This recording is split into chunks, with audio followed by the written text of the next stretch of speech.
How you doing, guys and gals? This is Doug Wilson from Yellow Hawk Custom Kydex and Gear. Got another Bob's here. Bob. Again. And Bob's going to talk about, you know, we can't always be bushcrafting. You know, we can't always be wilderness living and survival. We can't always do that. You know what I mean?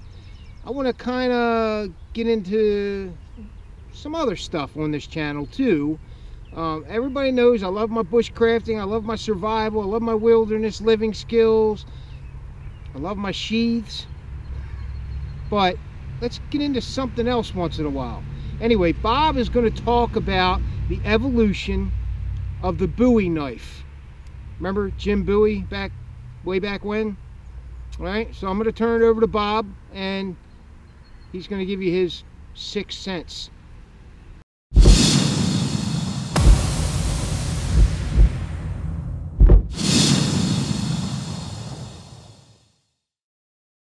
How you guys doing? Good to see you again. Anyway, I just want to give a short, small history of the Bowie knife. And for those of you who want to be more succinct and in-depth, look it up, okay? This is for fun. It's just for general information. And there's a number of different styles of Bowies out there. No one really knows what the true Bowie that Jim used at his last moments of the Alamo, or when he had the fight or the duel on the sandbar. But they do say that it was a pretty big knife. It was at least 8 to 9 inches long. Had sort of a clip point. It was wide. Maybe a coffin type handle, style handle, which was, you know, very popular at the time. Suffice it to say, it was a big knife. Hold on. So nobody knows what the knife looks like? No, they do not. No, they do not. That's the truth. They have one guy is supposed to have had a kind of a drawing of what the knife looks like, and he says that it was made by him. And that's where we get the Bowie style. And it was well, there's a lot of different Bowie styles that I'm going to talk about. Okay. But it's just like the K-bar, you know. You had the Ontario, you have the Camelus, you know, right. and everybody, and they're all called K-bars because that's exactly what was, you know, a generic name for them. Okay, so the Bowie style or the Bowie, nobody really knows what the true Bowie looked like.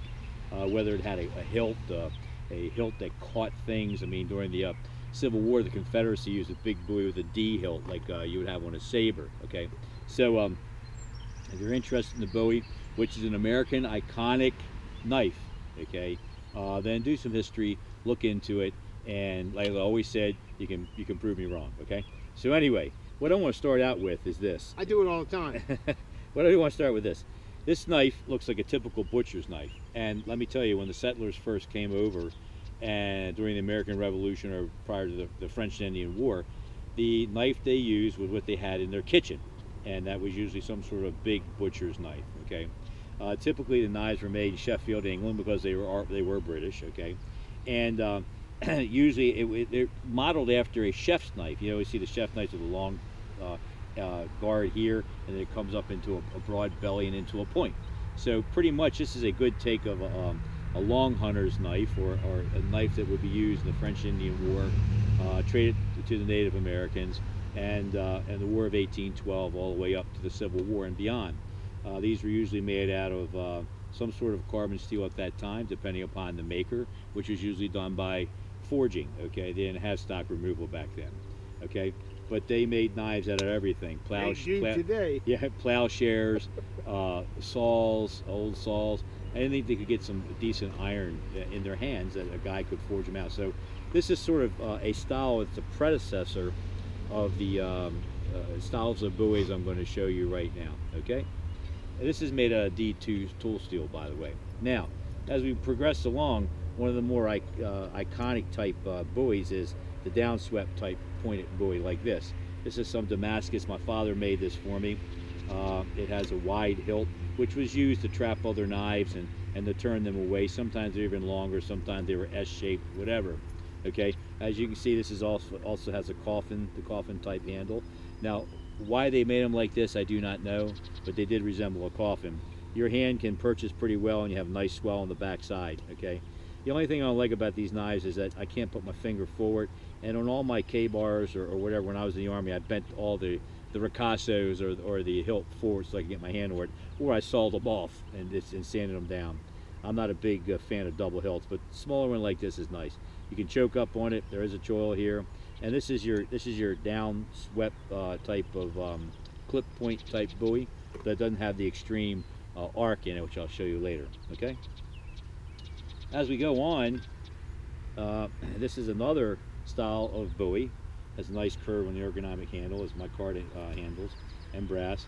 And the knife starts to resemble a drop point, but it's still considered a buoy type knife. Okay. And driving on after that, we get to a little bit more modern. Okay. And this is one with a little bit of an upswept. Okay. It's still considered a buoy type knife. Nice thick broad back for pummeling, whatever. And these things are heavy knives. They're usually 7 to 9 inches long, sometimes 10 inches long. And as I'll show you later, they get into broader bellies and they get bigger. They were used for everything. I mean, they were used for fighting, they were used for scalping, they were used for meat preparation. They did buffalo, they did deer, they did elk, you know, whatever they needed to do, bar fights. I mean, you know, this knife was one big ass knife that they carried all the time. Okay, and they would have some sort of a smaller knife, a patch knife, that they would cut their rawhide with, or they make their patches for when they needed to, you know, load their muskets and whatever. Okay, but this utility knife was the knife of choice among your cowboys, your frontiersmen, your mountain men, and even your eastern city slickers usually had a slimmer style of knife that looked like this, because gamblers carried this kind of knife. Now, this is two edges here.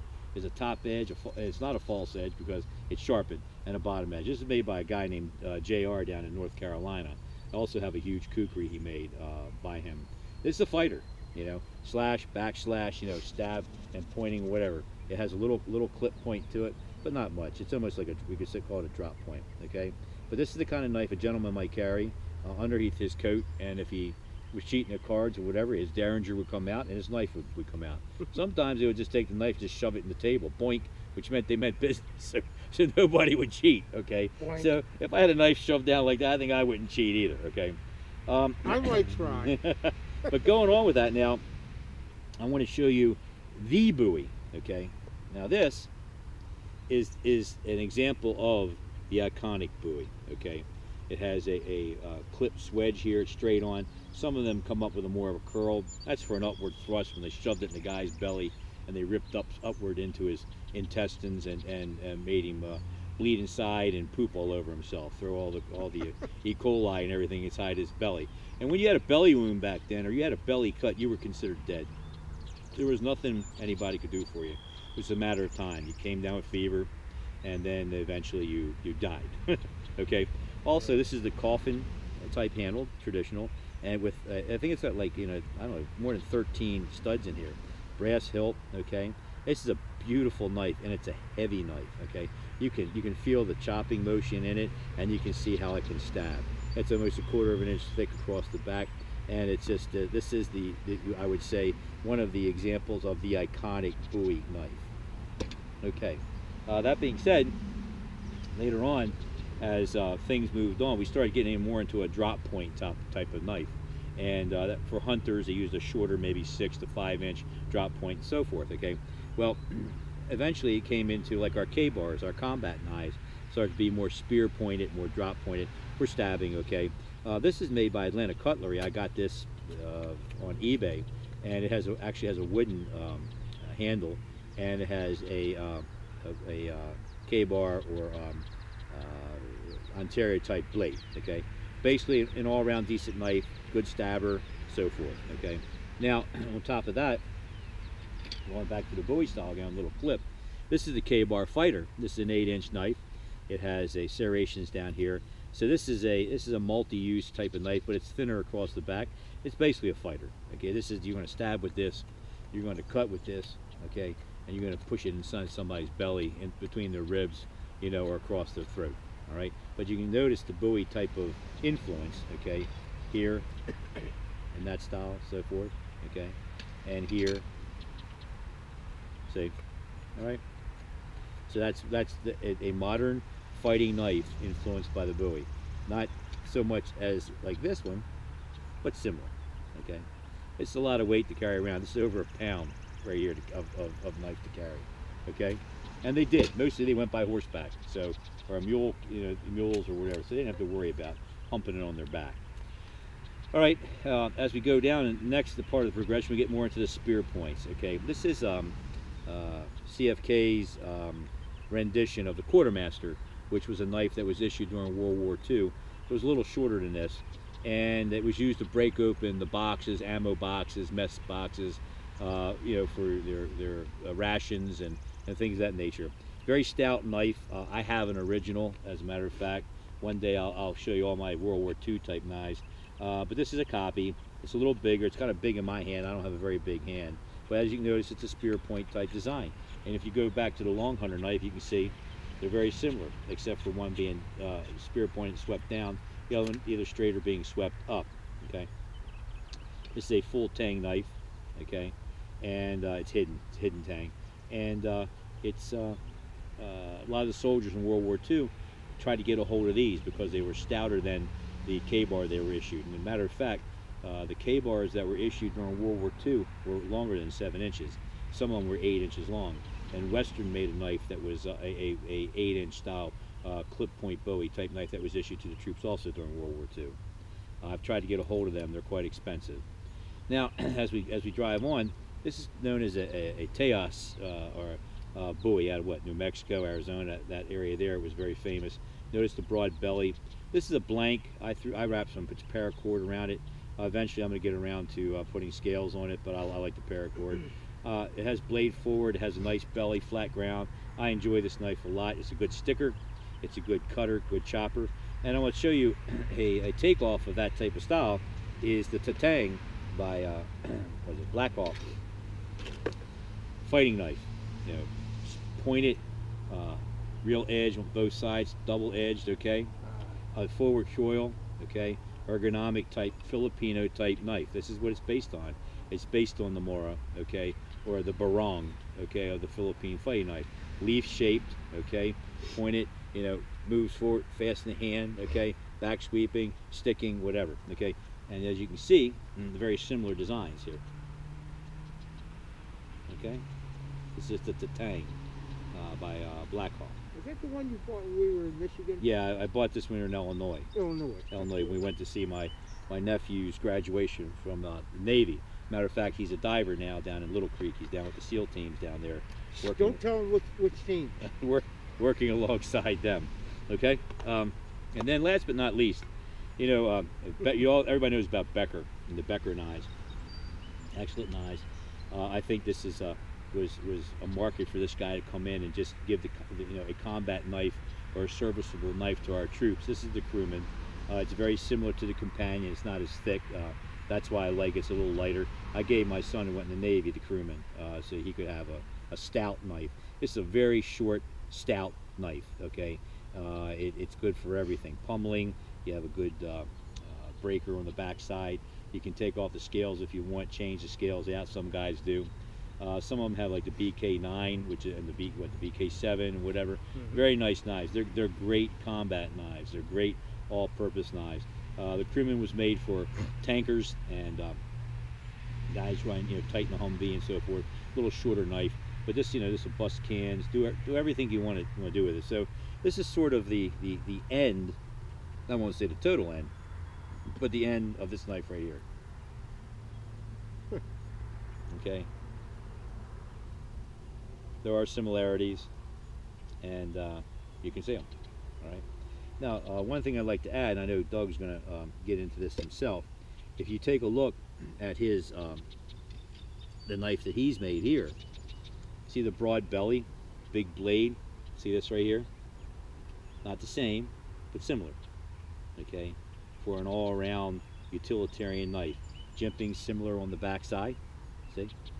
He did not take this from the design from this knife. This is coincidental. Okay, I'm bringing this up. Okay, but all around good chopper, good beater, good banger. You can dig with this knife. Okay, a lot of other things. It's just it's just an all-around stout knife.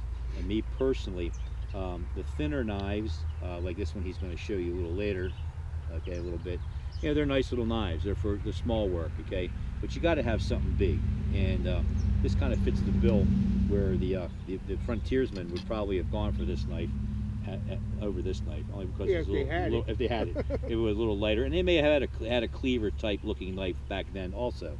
So that's just a little bit of information about the Bowie. I hope you enjoyed it. We're gonna shoot another video in a couple minutes, and I'm gonna take you back to the martinis and the finished knives that I like, and I'm gonna show you what I'm doing with them, reposing them, cleaning them up, and I'm gonna start I'm gonna be a knife builder of them. Okay, I really like that type of knife for general all-around cutting and scraping and stabbing and sticking and so forth. Okay, so I'm gonna turn this right over to Doug here for the moment. Okay, guys, that's it for this video. Bob's talked about everything he wants to talk about, and stay tuned for the next video. Thanks for watching. Thanks a lot.